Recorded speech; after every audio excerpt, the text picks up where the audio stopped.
नमस्कार छात्रों, मैं बीरबल साहू गणित शिक्षण क्लास में आप सभी का स्वागत करता हूं। चलिए आज देखते हैं, हमारे पास एक प्रश्न है। प्रश्न में कहता है, गणित विषय को रोचक व मनोरंजक एवं प्रभावी बनाने हेतु कौन कौन से उपाय अपनाए जा सकते हैं।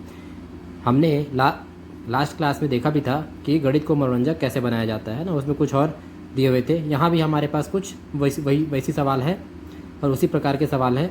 तो इस सवाल को हम फिर से हल करते हैं। देखिए क्या कहता है कि गणित विषय को रोचक व मनोरंजक किस प्रकार से या प्रभावी कैसे बनाया जा सकता है, उसके उपाय क्या क्या हो सकते हैं। ये दिया हुआ प्रश्न है। तो कहता क्या है, देखिए, गणित विषय को रोचक बनाने के लिए बहुत से ऐसे खेल निकाले गए हैं जिनसे बालक की गणित विषय में रुचि बढ़ती है। ठीक है ना। कहने का मतलब ये है कि कहने का मतलब ये है कि गणित विषय को रोचक बनाने के लिए हमारे पास बहुत से उपाय किए गए हैं, बहुत से खेल निकाले गए हैं। खेल विधि के अलावा बहुत सारी विधियों का उपयोग किया गया है। सिर्फ किसके लिए किया गया है? गणित को रोचक बनाने के लिए। क्योंकि बहुत सारे छात्र छात्राएं या विद्यार्थी कह सकते हैं जो गणित से भय खाते हैं और गणित से दूर भागते हैं, गणित के सवालों से दूर भागते हैं, उनको हल करते हैं तो हल नहीं कर पाते और उनके मन में भय आ जाता है कि गणित बहुत कठिन विषय है, हम इसे नहीं पढ़ सकते, और उनके मन में एक भय बैठ जाता है। तो उसी को रोचक, मनोरंजक एवं प्रभावी तरीके से हम उसको बता सकते हैं कि कैसे गणित को हम समझ सकते हैं और गणित को कैसे हम पढ़ सकते हैं, और गणित हमारे लिए कितना सरल विषय है। कहा जाए तो गणित बहुत कठिन विषय है, लेकिन अगर थोड़ा सा ध्यान दिया जाए तो गणित बहुत सरल विषय भी है। गणित से सरल विषय कुछ भी नहीं है। देखिए, बाकी विषयों में आपको सभी चीज़ों को याद करना पड़ता है, लेकिन गणित में ऐसा नहीं होता। गणित में सिर्फ आपको समझना पड़ता है। गणित में हम समझकर ही क्या बनाते हैं? गणित में हम समझकर ही उसके सूत्र बनाते हैं, उसके सवालों को हल करते हैं। ठीक है ना। तो देखिए, यहाँ पे दिए कुछ उदाहरण दिए गए हैं कि गणित को रुचिकर बनाने के लिए कुछ हमारे पास उदाहरण दिए गए हैं। क्या कहता है स्टूडेंट उदाहरण के लिए? देखिए, पहला कहता है जादुई वर्ग। जादुई वर्ग कैसा कहता है? ठीक, तो देखिए, जादुई वर्ग आपको कहता है, ग्वालियर के किले के दरवाजे पर एक आश्चर्यजनक जादुई वर्ग दिखाया गया है। चौथे क्रम में आम जादुई वर्ग से 10 भिन्न व्यवस्थाएं बनी हैं, जबकि जोड़े गए अंकों का योगफल समान रहता है। किसमें कहा गया है? चौथे क्रम के आम जादुई वर्ग में 10 विभिन्न व्यवस्था बनी है, जबकि जोड़े गए अंकों का योग क्या रहता है? योगफल क्या रहता है? समान रहता है। ठीक है। किसके लिए कहता है? वो ग्वालियर के किले के लिए। तो देखिए क्या कहता है आगे, फिर देखते हैं। ग्वालियर के किले में बने जादुई वर्ग में जिसका चित्र ऊपर दिया गया है, 25 ऐसी व्यवस्था बनी है जिसका योगफल समान रहता है। पुरातन काल में यह विश्वास बना हुआ था कि संख्यात्मक वर्गों में जादुई शक्ति है। इसको धातु तथा पत्थर पर खोदकर बुरी आत्माओं को दूर करने के लिए ताबीज के रूप में धारण किया जाता था। भारत में आजकल भी इसका प्रयोग होता है। ठीक है। देखिए, यहाँ पे जो जादुई आंकड़ा दिया हुआ है हमारे पास, क्या कहता है? 15, 10, 3, 6।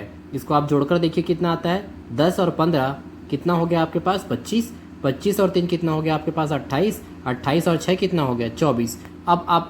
अभी आपने क्या किया था? इस रो को आपने देखा था। अब आप कॉलम को देखिए। कॉलम में क्या कहता है आपको? 15, 4, 19, 19 और 14 कितना हो जाएगा आपके पास? 23। 23 और कितना हो जाएगा आपके पास? 24। तो देखिए, आप इसको किसी भी तरह से जोड़िए। इसमें का अंक और इसका योगफल क्या होता है? अंक भले अलग अलग है, लेकिन इनका योगफल क्या रहेगा आपके पास? इनका योगफल आपके पास सभी के लिए समान रहता है। ठीक है। इसीलिए ऐसे बहुत सारे अंकों का हमारे द्वारा घरों में धातुओं में खोद कर बनाया जाता था, जिससे बुरी आत्माओं को दूर भगाया जाता था या ताबीज के रूप में पहनी जाती थी। आज भी बहुत सारे धर्मों में ताबीज के रूप में इसे पहनी जाती है या यंत्र के रूप में घरों में लगाई जाती है, ऐसे नंबर वाले चीज़ों को आप चाहें तो देख सकते हैं, है ना। बहुत सारे ऐसे यंत्र हैं, है ना। बहुत सारे ऐसे यंत्र हैं स्टूडेंट, जिसको हम लोग क्या करते हैं? घरों में लगाते हैं। सभी धर्मों में दिया गया है। सभी धर्मों में आपके पास अंकों का बहुत महत्व होता है ना। तो इसीलिए क्या है, ये सब गणित से ही आता है। देखिए, जैसे हमारे पास मुस्लिम समुदाय में 276 का उपयोग करते हैं। वो 276 क्या है? उनके धर्म का है। अब हम क्या कहते हैं? हिंदू धर्म में 9 ग्रह होते हैं। तो नवग्रह में भी क्या होते हैं, हमारे पास कुछ अंक होते हैं। अगर किसी ब्राह्मण ने किसी व्यक्ति का या किसी बच्चे का कुंडली बनाया तो वो भी क्या करते हैं, जो अंक दिए होते हैं उन अंकों के अनुसार ही क्या करते हैं, उनकी कुंडली बनाते हैं, उनको उनके ग्रह के अनुसार व्यवस्थित करते हैं और उसकी कुंडली बनाकर वो आगे बढ़ाते हैं। ठीक है ना। तो इस प्रकार से क्या होता है, अंकों का उपयोग किस में कर सकते हैं, हमारे पास जो हमारे धर्म ग्रंथ है उन सब चीज़ों में, या फिर जो पुरातन काल से करते हुए आया गया है। तो इस प्रकार से हम क्या बना सकते हैं, जो दिया हुआ है जादुई वर्ग, उस टाइप से हम क्या बना सकते हैं, इसी प्रकार से हम जादुई वर्ग बना सकते हैं। आप देखिए जो वर्ग दिया हुआ है, जो बॉक्स दिया हुआ है, उस बॉक्स को आप देख सकते हैं। आप इसको कहीं से भी जोड़िए, उसका नंबर आपके पास सेम आएगा, है ना। जो नंबर है इसमें सबकी तरफ से इन सभी नंबरों का योग क्या रहेगा, एक समान रहेगा। कॉलम को आप सभी 4 कॉलम दिए हैं, 4 कॉलम को जोड़ सकते हैं, 4 रो दिए हैं, 4 रो को जोड़ के देख लीजिए, आपका अंक यहाँ पे 24 का 24 आएगा। सभी को आप जब भी जोड़ेंगे तब भी इनका मान कितना आएगा, आपके पास 24 ही निकलेगा। ठीक है। अब देखिए आगे फिर कहता है, एक जादुई सितारा दिया है। जादुई सितारा ये दिया हुआ आपके पास जादुई सितारा है। ये कहता है चित्र में 6 कोने वाला सितारा है। ठीक है, आप काउंट कर लीजिए, गिनती लगा सकते हैं 6 कोने हैं कि नहीं। 1 2 3 4 5 6, 6 है। तो हमारे पास कितने कोने हो गए, 6 कोने वाला एक सितारा दिया हुआ है, जिसके निश्चित स्थानों पर 1 से 12 तक की संख्याएं क्रम में लिखी हुई है ना, जिसमें लिखी हुई हैं, जिसके निश्चित स्थानों पर, है ना, क्या कहा है, चित्र में 6 कोने वाला एक सितारा है जिसके निश्चित स्थानों पर 1 से 12 तक की संख्या क्रम से लिखी हुई है। आप देख सकते हैं 1 से लेके पूरा 12 अंक होंगे, है ना। कोना देखिए आप, कितने कोने बनेंगे, 6 कोन दिए हैं, तो 6 कोन में कितने कोने बन गए, सीधा उनका डबल हो जाएगा, तो कितना हो जाएगा वो 12। ठीक। तो क्या कहता है यहाँ पे, जब लिखेंगे तो कितना हो जाएगा आपके पास, 1 से लेके 12 तक की संख्या बनेगी। अब प्रत्येक संख्या का योगफल कितना है आपके पास, 26 है। आप जोड़ के देख सकते हैं प्रत्येक अंकों का योगफल क्या है, प्रत्येक कतार की संख्या का योगफल, प्रत्येक कतार मतलब कैसे दिया रहेगा, लाइन, है ना। तो उसका योगफल कितना हो जाएगा आपके पास, 26 दिया गया है। अब देखिए उसी में आपको दिया गया है छात्र, सत्य वाक्य बनाना। देखिए दी गई संख्या 1 4 8 11 तथा चिन्ह क्या दिया है, बड़ा है, छोटा है, बराबर है आदि में से कौन से वाक्य बनाए जा सकते हैं। देखिए सत्य वाक्य बनाना, दी गई संख्या 1 4 8 11 तथा चिन्ह बड़ा है, छोटा है, नहीं पहले दिया आपके पास छोटा है, बड़ा है, बराबर है आदि से कौन से वाक्य बनाए जा सकते हैं।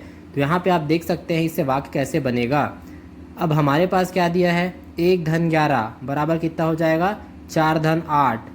अंकों को हमने जोड़ के देखा या घटा कर देखते हैं, जोड़ कर देखे या फिर घटा कर देखे, है ना, ये हम पे निर्भर करता है। तो हमने किया 1 धन 11 मतलब 1 + 11 बराबर कितना दिया है, 4 धन 8 कितना हो जाएगा, अगर आप जोड़ के देखिए तो 11 धन 12, 11 धन 1 कितना हो जाएगा 12, और 8 4 कितना हो जाएगा 12।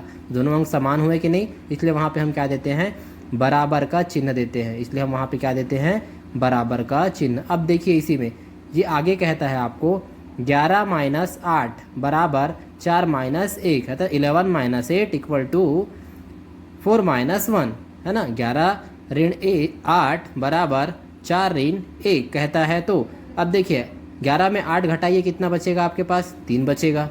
अब 4 में 1 घटाइए कितना बचेगा आपके पास, 3 बचेगा। तो दोनों संख्या बराबर हुई कि नहीं, हो गई बराबर। अब कहता है अगली संख्या कि 1 धन 8 छोटा है 11 से, क्यों, 1 धन 8 बराबर कितना होगा, 1 धन 8 बराबर आपके पास होता है 9। तो 9 किससे छोटा है, 9 11 से छोटा है।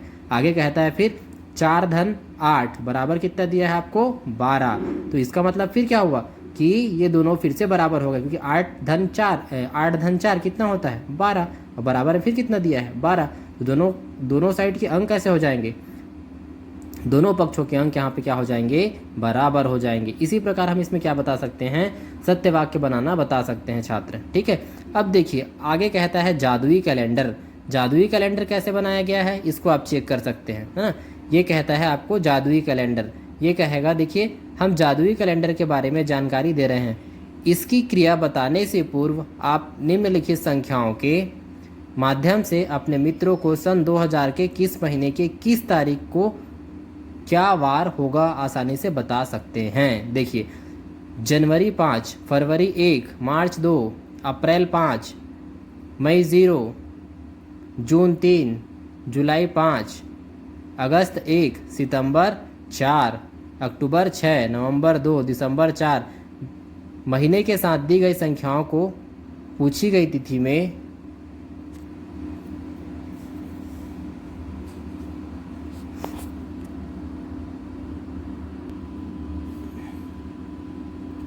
जोड़कर तत्पश्चात कुल जोड़ों को 7 से भाग करते हैं। यदि भागफल 0 हो तो रविवार हो, भागफल 0 हो तो रविवार हो, सोमवार, 2 हो तो मंगलवार, 3 हो तो बुधवार, 4 हो तो गुरुवार, 5 हो तो शुक्रवार और 6 हो तो शनिवार। ठीक है, कैसे कहते हैं, तत्पश्चात सातों भागों से 7 से भाग, सभी अंकों को जोड़कर 7 से भाग देते हैं, ऐसा है। ठीक है, तो क्या हो गया आपके पास, हम इससे क्या बना सकते हैं, इससे हम बना सकते हैं स्टूडेंट कैलेंडर।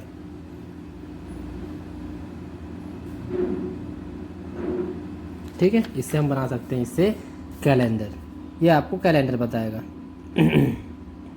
चलिए आगे देखते हैं इसी में और क्या बता सकते हैं। 5 सीढ़ी वाला खेल, 5 सीढ़ी वाला खेल कहने का मतलब देखिए यहाँ से आप बता सकते हैं, कैसे कहता है कि एक बालक से पहली सीढ़ी में 6 में से 5 में से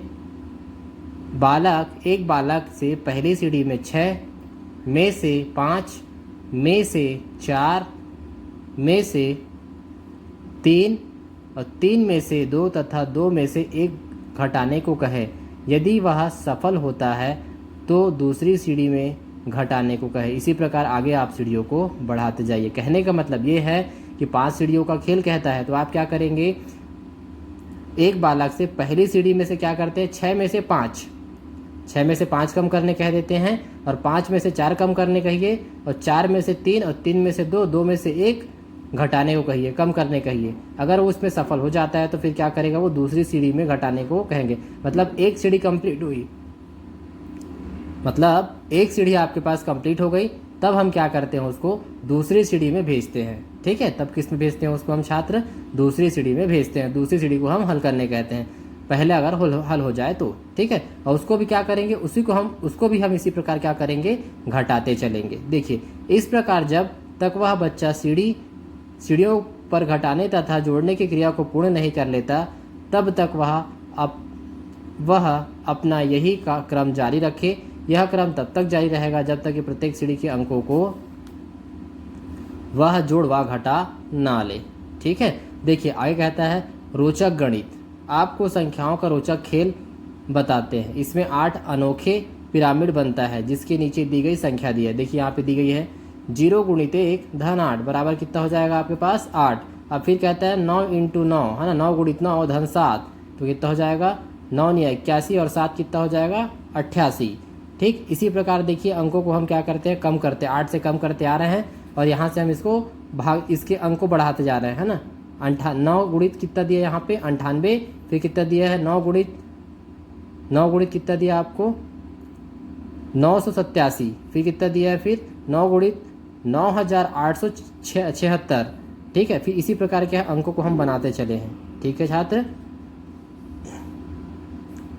अब फिर आगे दिया आपको गुणा किए बिना गुणनफल ज्ञात करना। अब यहाँ पे आप बता सकते हैं कि गुणा किए बिना ही अंकों का गुणनफल आप कैसे निकाल सकते हैं। इस प्रकार से आप क्या कर सकते हैं, आप बना सकते हैं गणित विषय को रोचक और उसके और प्रभावी बनाया जा सकता है, और उसे क्या कर सकते हैं, और उसे हम प्रभावी बना सकते हैं। इस प्रकार बहुत सारे हैं छात्र इसमें। जैसे फिर आगे दिया जाएगा, इसमें पहेली बनाना दिया जाता है। पहेली कैसे बनाते हैं, है ना, जैसे शतरंज का खेल होता है, शतरंज की अपने पास सीढ़ी बनती है ना।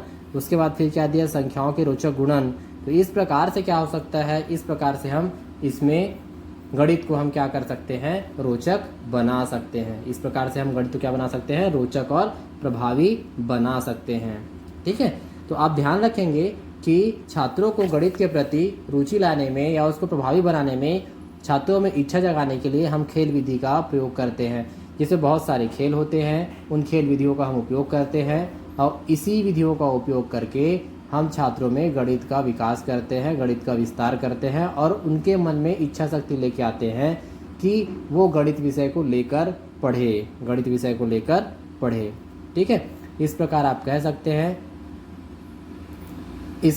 सकते हैं कि गणित एक रोचक विषय है, एक मनोरंजक विषय है, जिसमें हमें क्या है, सिर्फ समस्याओं को समझना है और उसका समाधान हमको ढूंढना है। बस ये होता है गणित में। ठीक है छात्र, आगे हम देखेंगे कुछ और गणित के विषय में। ठीक है, धन्यवाद।